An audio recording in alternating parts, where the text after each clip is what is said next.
Well, hello and welcome to the Radical World Podcast. I'm Jose Leal with my partner, Matt Perez. And today we have what I like to consider a fellow Canadian, because I was a Canadian for 25 years myself, Lorraine Smith. And Lorraine is in Montreal, a place I know well because I had the pleasure, or well, not always a pleasure, of working in Montreal and traveling to Montreal regularly. So, Lorraine, welcome from beautiful Montreal. It's nice to have you. Thank you so much, Jose and Matt, for having me on the show. It's great to be here. Absolutely.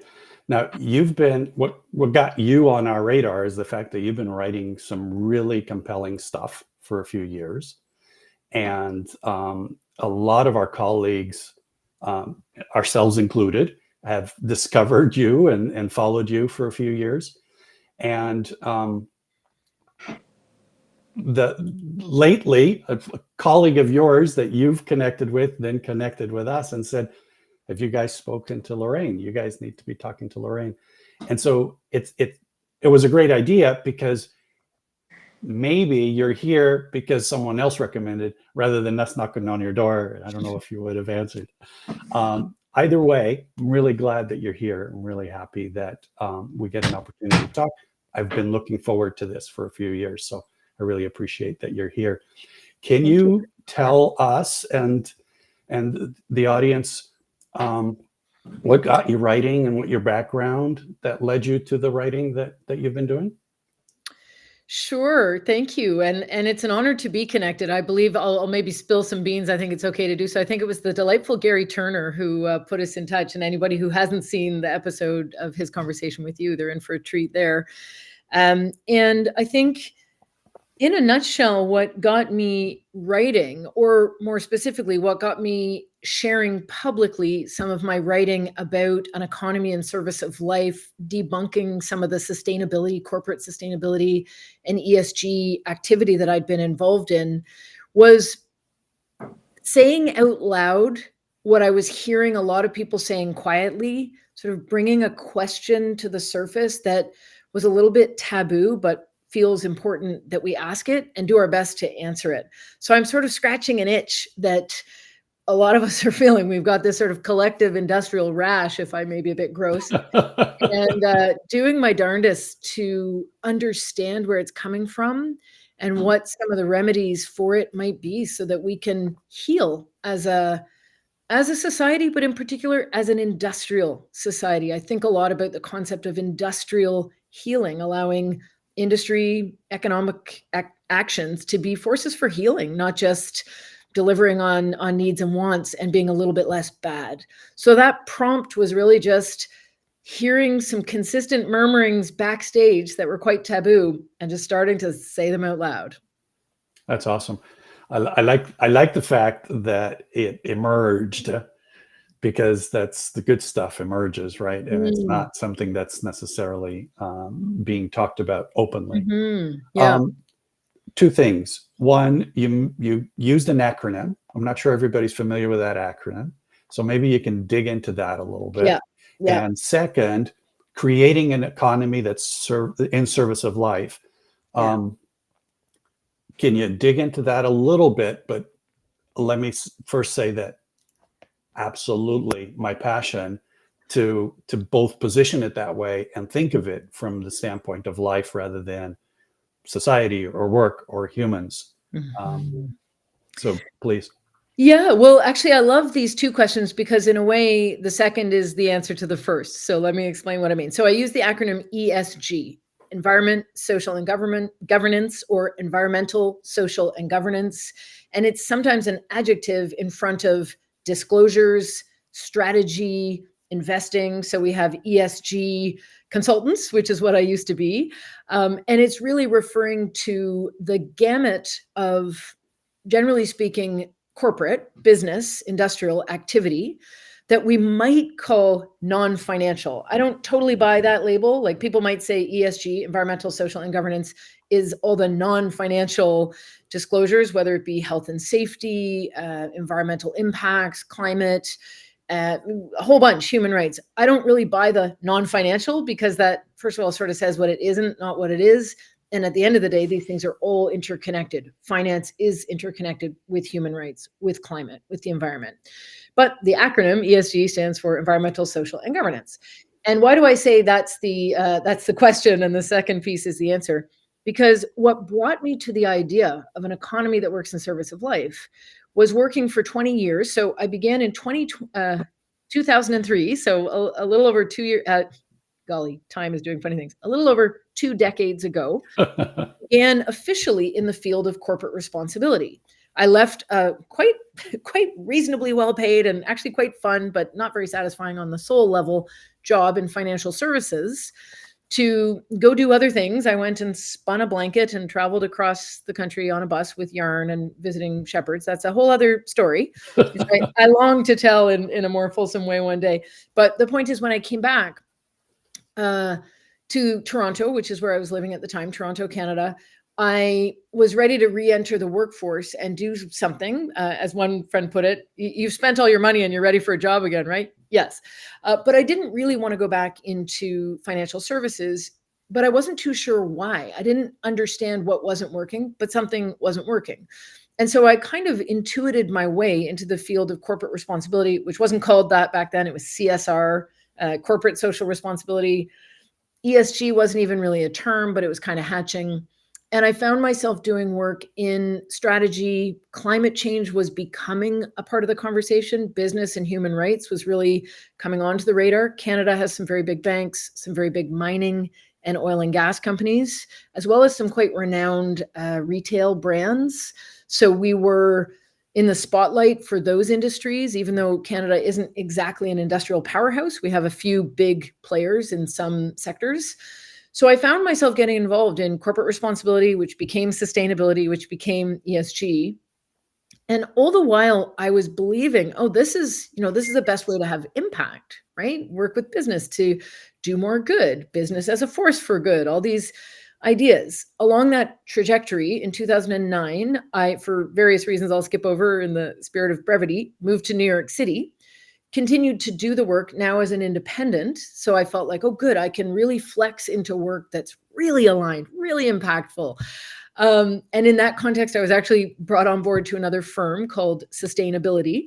And we were doing really neat work with Fortune 500 companies, or some of the really iconic, sometimes private, sometimes public, but really advanced, ambitious companies, pushing the needle on sustainability, ESG, reporting, stakeholder engagement, investor communications, all the good stuff, right? It sounds like a dream come true. But actually, what I was seeing over and over was it was either at best less bad, so kind of harm reduction, if you will, or at worst, and frankly, most commonly, almost like an excuse for business as usual. And I say that with respect. I worked with incredible people, amazing teams, and I believe everywhere I went, I believe the intentions were good. But what we were doing was sort of doubling down on the existing system and finding ways to make it work a little over here while we kept fueling the problem over here. And so, simply put, what does that have to do with working in service of life? I came to realize that we were still working very much within a paradigm that says we work for the economy. Right. Our bodies, our time, our minds, our communities, our forests, our oceans, our air, you name it. It can be tweaked, priced, packaged, resourced such that it fuels economic development. And that is life in service of the economy, which the more I sat with it, the less it made sense. And I realized, no, it really needs to be the other way around. The economy needs to serve life. And if we aren't even aware of that idea, then we're definitely not measuring our progress towards that being true. And so around 2022, actually officially October 2021, I finished up a really long run during which I realized I needed to live what I was noticing instead of kind of opining and grumbling within projects. And so I officially stepped away from that formal mainstream sustainability work and set out on a journey, which I'm still on, to be very candid, to see what it looks like for companies, for consultants, for writers, for actors at any spot within what we call the economy, to be in service of life so that that economy in turn serves our collective well-being. That was a long but beautiful answer. Thank you. Thank you. If I may say, we think that serving life will serve the economy better. Business Absolutely. right now are business hustle. So. Yeah. You know, in our hearts, we know this. I'll give two sort of obvious reasons why I know this to be true, even though this gets mixed. I mean, one, sometimes it's fun to go back to word origin and see what we've been carrying all along without really noticing. Economy is kind of been a reorganized way of saying looking after our home. That's what the word means, right? So what is meeting our needs and wants if not looking after self, other within our home? And you could call home, you know, the place we live. If it's not obvious, I'm in the process of moving home. But home is also the wider web of life that holds us and keeps us well and enables us to live. So the economy is about looking after our home. That's one reason I'm sort of like, I'm not making this up. That's what the economy was for. But the other reason is I was saying to your question earlier, Jose, about what prompted me to do some of this writing. I've been writing my whole life, since forever. I've sort of, in one way or another, considered myself a writer, but it's only recently that I've been quite public and intentionally public with certain aspects of my writing. And this particular aspect, the reason I know it to be true in my heart of hearts, that we really are here in service of life, is that the number of people who've come towards me saying, that's what I was trying to say. You know, yeah, that's the thing. It's just this sort of expansive, oh, you put a little kind of ticker line under the thought that was in my head. And there's lots of other things that are true. And I'm not the only one saying this, of course. No. But when there's that level of, like, you know, toe tingling, goose bumping resonance coming from different channels. I'm blessed to speak a few languages. I've worked in a few different regions. I've worked at many different, for lack of a more human term, I've worked at lots of different levels, if you will, hierarchies within organizations, socioeconomic circumstances, across many different sectors. And I can tell you, this is consistent. And can I add a little bonus nugget that gives me a clue here? Please. Well, one of the things that has been really igniting for me, as in it's really sort of fueled me and sparked me forward, is when I stumbled into this notion, like, oh, I kind of think the economy should serve life, you know, and it was a bit intuitive, meandering through 2 decades of thinking that's what I was doing, but realizing over and over, that's not really what's going on. When I would articulate this to my more senior industrial colleagues, either my client or like my client's boss's boss, if you will, essentially, whenever I was in an opportunity to speak with a senior executive, and I would say, well, I have this idea that the economy can really work in service of life, they would laugh. There would be this kind of like, well, you know, we got to be realistic, right? And then this cool thing would happen where I'd see this, like, they'd hear the words coming out of their mouths, like, we got to be realistic. Oh, wow. What did I just say? And I would see the face, the change, from like, come on, Lorraine, to like, oh. And a couple things strike me now. First of all, that doesn't happen as much. And I think it's because the word is out, not just because of me. Exactly. Several people have said to me, you coined the phrase. I don't think I did. I think I drew it down. I'm seeing it more and more in other places. And I don't think those people are copying me. I'm not that known. I think we're collectively intuiting. By the way, we're only speaking English. There's a million other, Exactly. but lots of other languages. But for the first few years when I was saying this, sort of 2018, 19, 20, 21, because I'm just saying it all the time, I just repeat myself basically, I would see it consistently. I would see that laughing and then that like penny dropping. And in senior industrial decision makers' minds, when that penny drops, there is tremendous power, sometimes fear, because it's sort of like, oh, shoot, I just learned I was adopted by aliens, you know, or like, oh no, the world is not as I have been proceeding as if it is. So there's sometimes quite a bit of fear and dysregulation that comes with that. But in more powerful times, there's this kind of like, oh, wow, you know, think of what we could do. So those clues tell me to keep going.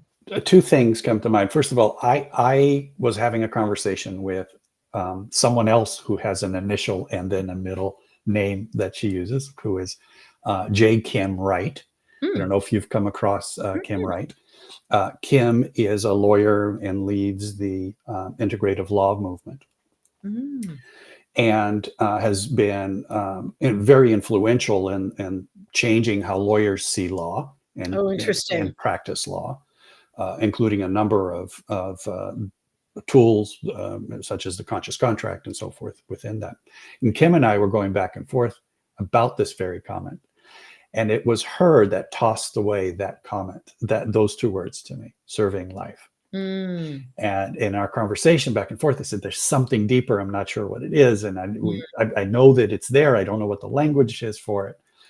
And she goes and rattles off a sentence with serving life in it. And we kept talking, and I went back to it and I said, you just said it. She said, what did I just say? Yeah. And it was serving life. And and since then, like you, I've kind of re-seen it many times, and it keeps re-resonating. And it resonates for me not from a economic perspective, meaning from a top-down perspective. It resonates for me from a emergent perspective of, why am I here? I'm here. The things that resonate for me emotionally are the things that serve life. Why do I become attached to the little birds that I feed every day? Why do I, take care of the plants that I honor their beauty and feed them and water them and do all these wonderful things? And they feel good to do that. Yeah. Right.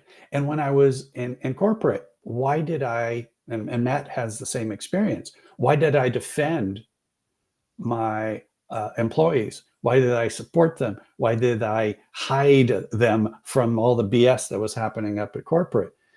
Because I was trying to serve them. I was trying to help them. And I think that our organizations have been built without that knowledge, that it's been a structural process of an intellectual design structure that uses symbolic language and symbolic structures, rather than this understanding that it's an emergent process of life, our behavior.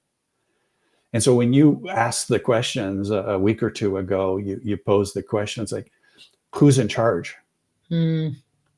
What are their incentives? And what are we conditioned to believe is good? Because to those three questions, to me, describe the work that we've been doing in Radical and what I think you're pointing to. I think you're pointing to that what I think is good is having a job. And therefore, I need to have a job. And if I don't have a job, I feel pretty miserable because here I am jobless. Right? And that in our society is a pretty awful thing. Right? And so what do we believe in? What is it that we've been asked to believe? And that those beliefs, how do they carry on to or map on to serving life? Because having a job that forces me to do things that are harmful to life is the opposite of what's good.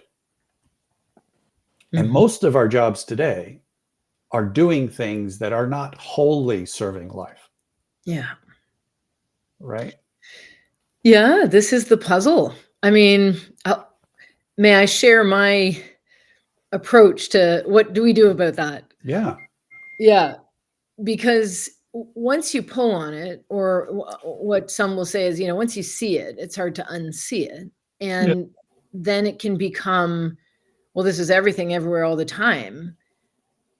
What on earth can I do about that? And it isn't just the individual acts add up. I mean, I think that's also true. But it's even bigger. It's like, oh crap. So I'm going to stay in the industrial context. I think there's lots of room for individual, family, church, school. Like there's lots of places to have fun here. But just because of the swim lane I'm in and where my decades of professional expertise are, I will stay, generally speaking, within the corporate strategy, corporate disclosure, investor dialogue, and overall mainstream industry lane, if I may.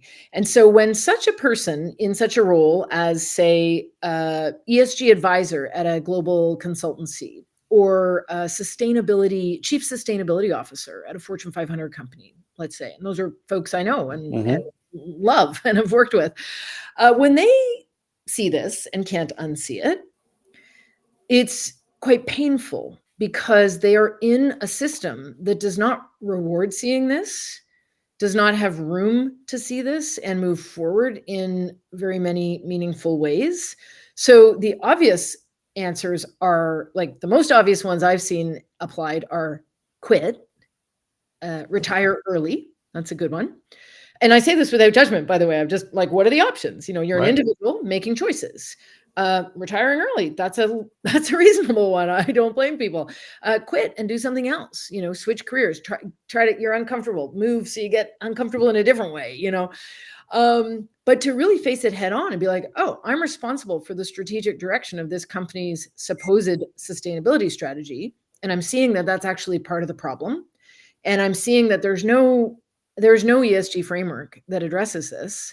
There's no investor portfolio. I mean, the ESG portfolio is, golly, I've followed that money. It's just it's disturbing. And anybody who wants to go deeper into my blog, there's a lot there. And please challenge me. By the way, I always say this, and I really mean it. Like, if you see errors, if you're like, no, you missed the really great stuff that money is energizing, please bring it. I long for the day where I write the correction, or I write a piece about the correction. So they see it. Now, what do?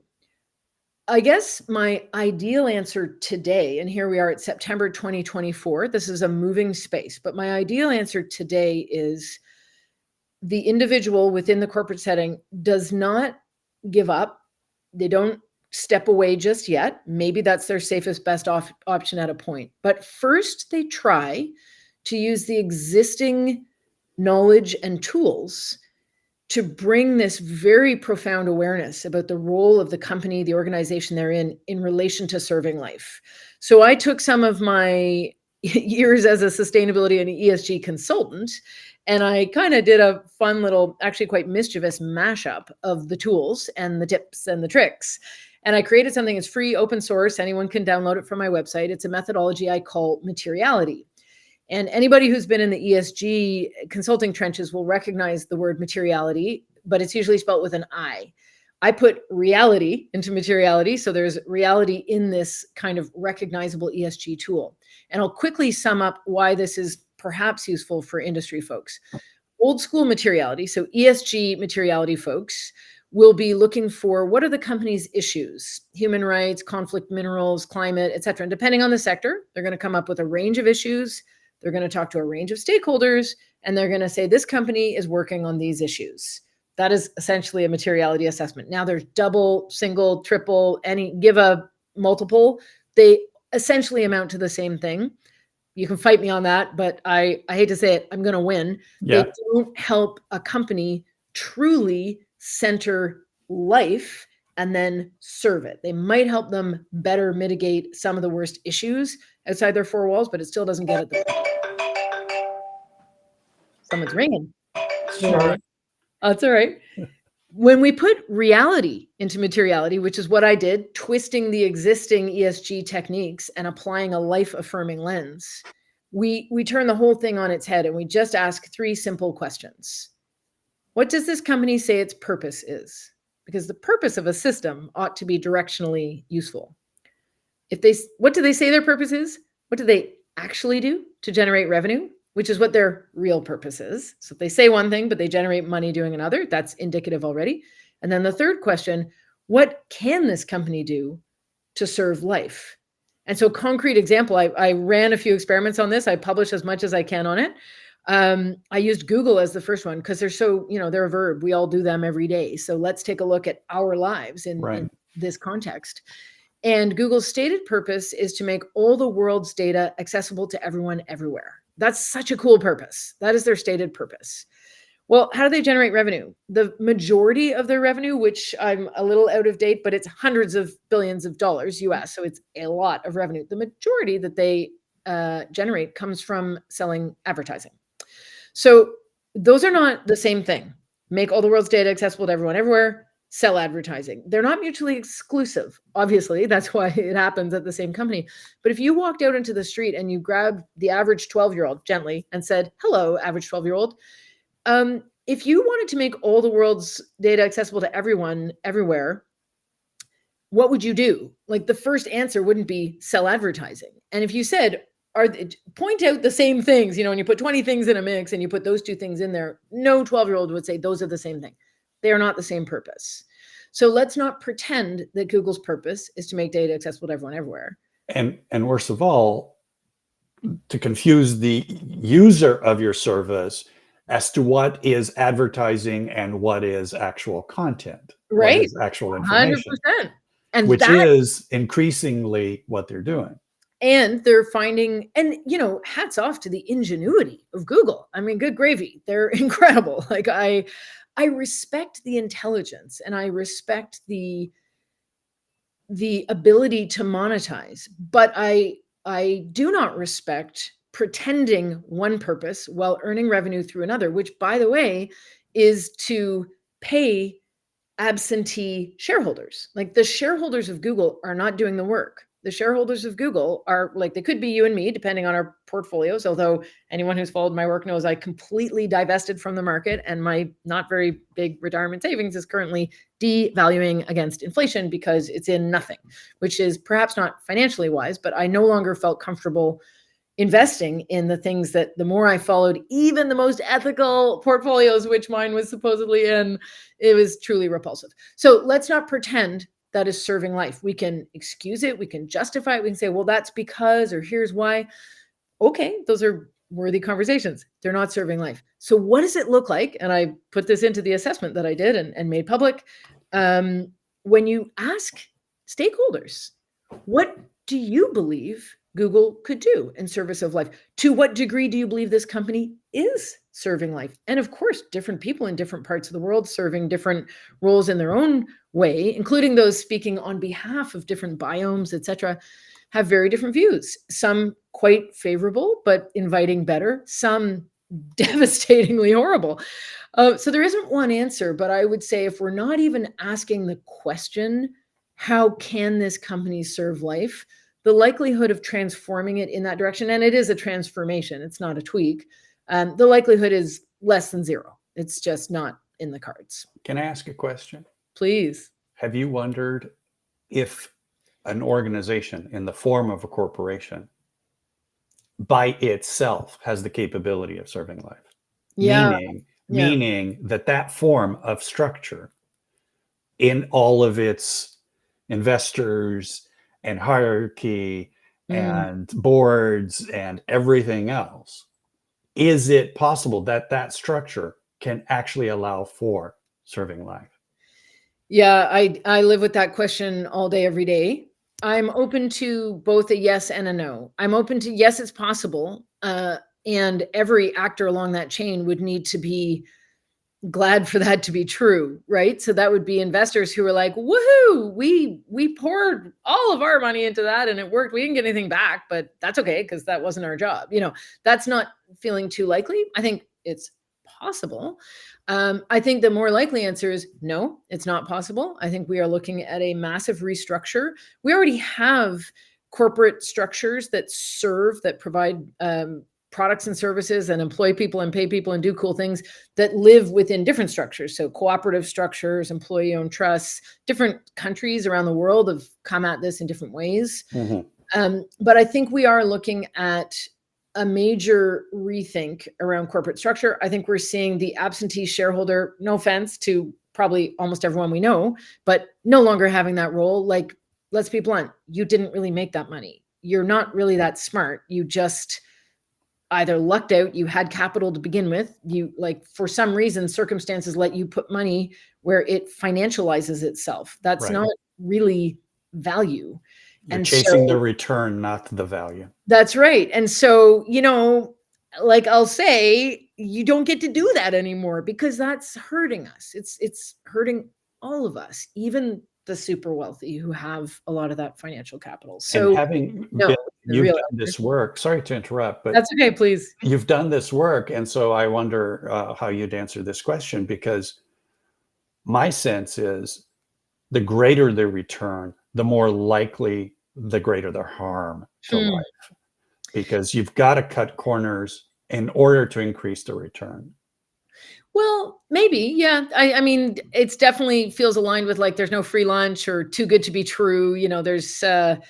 There's awkward truths out there in the financial growth world, but I would almost step outside of the question of can something earn a financial return without being harmful, and step into another series of questions that would be along the lines of what would it look like to be generative, to be life affirming, to enable healing, restoration of a bioregion, of a community, and then holding that series of answers, oh, this would, oh, we'd need this, oh, these things would have to be true. Okay, what have we got? And does financial capital have to come into play here? And if it does it need to grow? And if it does, how much does it need to grow, and who's holding it, and by what means does it grow? And then instead of it being like, high returns equals high harm, but we're still in that paradigm of there's some money and it's going to grow either a lot or a little, we set that aside. And Mhm. I want to be really clear here, because it's very easy to point out I'm living in a fantasy, because that's not really how most of the economy works right now. So I want to just draw a really clear distinction between fantasy and magic. I find this really useful. In fantasy, anything is possible, right? I could tell you, oh yeah, just down the hall, I have this really cool troop of unicorns. We have tons of fun. There's a dance room. My friends from all around the world and outer space come in their magic carpets, and we have a party every night. And I could be like, I'm telling you guys the truth. It's a fantasy, but I'm telling you anyway, right? Because I made it up and I feel like believing it's true. Okay, that's fantasy. It might be enjoyable. It might serve a purpose. There's nothing wrong with fantasy as long as we don't confuse it for like strategic planning. Magic is actually based on the imaginal cells of reality. So magic is an acorn. That's a tiny little thing. I got acorns all around here. Where are my acorns? Here's one. Acorns are the seed of the oak tree, right? It's tiny. I can I can drop a teeny little thing. I pick it up. An oak tree, a big mature one that we haven't done anything dastardly with yet, is so big all three of us would have to wrap our arms around it. There's no way we could pick it up and throw it around. They're the same thing. This is magic. It contains the imaginal cells, the true potential of the oak forest, of the oak savanna, of the interconnected biological beauty that is life on Earth. This is real. This is not like Lorraine has some crazy fantasy that this is a tree. That It's is like, life in a nutshell.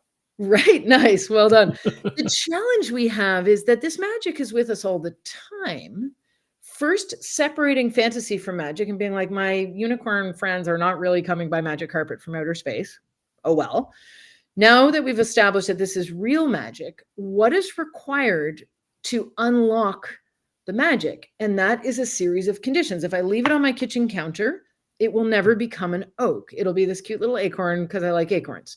What do I need to do to put it into the temperature, the moisture, the light, all the things? No deer comes and eats it. No boot comes and crushes it. So likewise, the kind of transformation we're talking about with our capitalist model is very acorny right now. It's got a lot of magic. It's got, think of the people, think of yourselves and the Yep. things you've done, the innovations, the ideas, the dreams, the changes, the connections. This stuff, I get all like super goosebumpy, even just saying it out loud. It's real. This is not fantasy. But the conditions required to unleash that in the spirit of the kind of interconnectedness, the lifiness, it's big. It's very different from what the banks will sign off on right now, from what kids go to school. So maybe the end of my little soliloquy here, those questions that you pointed out that I put on LinkedIn the other day, the last one is, what are we conditioned to believe is good? Just as you said, we want a job and we want a good job. And it's not to say that's a bad thing, but it's to invite a stepping back and asking, wait, why do we want a job? What is a job? And what is a good job? And why is it a good job? And why is my reality filtered so So that I that only see these ones, not in a suspicious, everybody's out to get me, stick it to the man, but like, wait, what else is possible out there? What happens when I take the acorn off the kitchen counter of my world? And it's that invitation for recognizing an entire universe of conditions with our jobs right. that I think we are ready to give ourselves permission for. I would say not with our jobs, but with our working energy. Love Because it. I Yeah. think, Way better. Yeah. right, it's that energy that wants to invest and sweat and do all the things that need to be doing. Yeah. But Yeah. but when we all of a sudden narrow that to this one little tiny thing of a job, then we've lost the energy to do the things that serve life. And now we have to work for the job and to maintain the job and to Totally. do all the things that means maintaining that job. And Carlos just told us that we've got 5 minutes to go. Okay, this is why we put the 40-minute limit, because I could talk to you for another hour. Oh, it would be a pleasure. So I think what you're saying is that the potential for a new system already exists in the seeds of what many people have already been working on. And that seed, acorn in your example, needs to have the conditions to do it. And I've come to the same realization. I always thought that the issue was that we needed the right seeds at the right time. But I think what we need is the right seeds in the right environment. And it's about the environment more so than the seeds themselves. The seeds are naturally occurring. It's just that we've identified them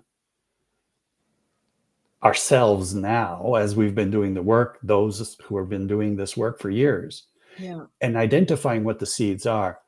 But the conditions have never been promising, never allowed for those seeds to flourish. And whenever they've tried to flourish, the city has come around and cut them off of our median and glyphosate and remove them from us, right? Yeah. And so how do you see us being able to build those environments? Yeah, 100%. Knowing we're close to time, I'll give you my kind of cheat sheet for this, because I believe each of us has an incredible role to play within industry and beyond. And each role is different. Just like the forest, I love to play with the acorn, but if you go into a mature forest, you can't count the species, right? And they're all connected. So I like to ask myself 3 questions, and I literally ask them every week. And sometimes folks join me and we do some group workshopping on this. But anyway, I stay true to these. The first question is, what is it I seek to change? Because often in this work, you get like, oh my God, we have to change everything. Oh my God, the whole system, the whole economy, the climate, the everything. And it's like, maybe, but that's a lot. Like, I don't even know what you mean. I don't even know what I mean when I say that. So I ground myself in very specific questions. What is it I seek to change? And I need to be able to answer from what to what. So with this question one, my default answer, although I'm always changing what I change and getting like more specific or wider, but my broader answer on this is I seek to change the number of people on Earth who make senior level industrial decisions, who have never had the thought the economy can work in service of life, to, of course, the economy works in service of life. And I have a role to play in that. And it's a beautiful, wonderful thing. So my change that I seek is that the number of people who've had that thought shifts from not very many to a lot. and they're energized in service of that. But each of us is changing different things, and that's okay. Getting really crystal clear, what is it I seek to change? And then 2 more questions to help live into that change. The second, and I'll keep this one brief because it could go on, is to try the change on, to articulate with my own voice out loud to somebody who has my best interests at heart. What is it like when the change is true, it's positive, it's present, and I'm the first person protagonist? So really trying it on. It's just the most amazing thing when I talk to industrial leaders and they're like, God, I used to think this, but now I think that, and I have changed everything. And really drilling into that, not in a speculative, it could, I might, but it is now. So what does it feel like when that change is true? And then the third question, and this is where the real power is what is one thing I can do this week to make that true? And say it out loud, tell someone who has your best interests in mind, and go do it. And it could be as simple as call someone and tell them this is what I'm trying to do, right? Or it could be get your website tidied up so you don't look so scruffy and, get it organized. It could be all kinds of things. Some of them may have multiple weeks, multiple months, require investment. Some of them might be something you could do this afternoon. What do I seek to change from what to what? What does it feel like when it's true right now? And what's one thing I can do this week to make that come true? I can tell you've looked at our website. I have. I've been landing consistently in a place where the universe knows how to get this done, and we're just here to do her bit of. Lorraine, I've been looking forward to this conversation for a while. Thank you. And it, you said goosebumps. I've got them. Thank you. Thank you. Likewise. Thank you so much. It's been a real pleasure. I'd like to say one more thing. You are the radical, and that makes it warm. And read this book. Oh, you're backwards, but it's Radical Companies. Right. Radical It's Companies. Radical Companies. Yeah, I look forward. Thank you. I guess if we do this, but because we also thought about a lot of the same things you talked about, and by the way, you never said you said everything like a pre-practice sentence, and universe came to visit me for this one, I guess. Well, I think you've done this. You've been doing this for a while, and I think you've really nailed a lot of the ways that you describe this, which is really, really appreciated. At least for me, speaking for myself, being able to clearly articulate these ideas is difficult.